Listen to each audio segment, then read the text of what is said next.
Hello friends, welcome back to another video. Iten tuna video a kahin sei nom chu video kahin sim lo na ji chu tuni date for May la sagi gin PM a chu video khat hong ki public chu EP ham ti ale kai master chung chang hen chi chu strike kahin mu hena tin le strike ji a chu thil tam ta hong chawai a hin EPP ham hin sei di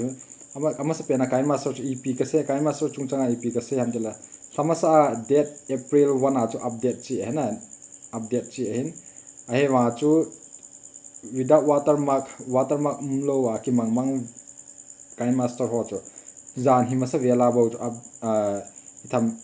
ki mang thailo hena ki man thailo ya chu idi atha download dam ti ho chu ka hin vet sa hin ji a chu ep hung tam dala term and condition kai master a chu kasu ke ti YouTube langa chu hi pon kai master lang sang chu hi cha ma hoin strike hin pe na strike hin pe ja chu video kahin sim hin chi video kahin sim go aji chu live a kahin sim go ni hi ma live a ka bol thelo na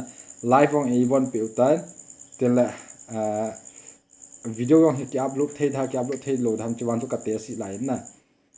tel thumbnail ki sen nong he e block pe utai na ma ba na hi pi hong ti dham wa ke pon ai ma video ki upload thei a la kahin upload jing ti hin cho kahin het sa na strike khat kamu ha chu kahin het sa ki pa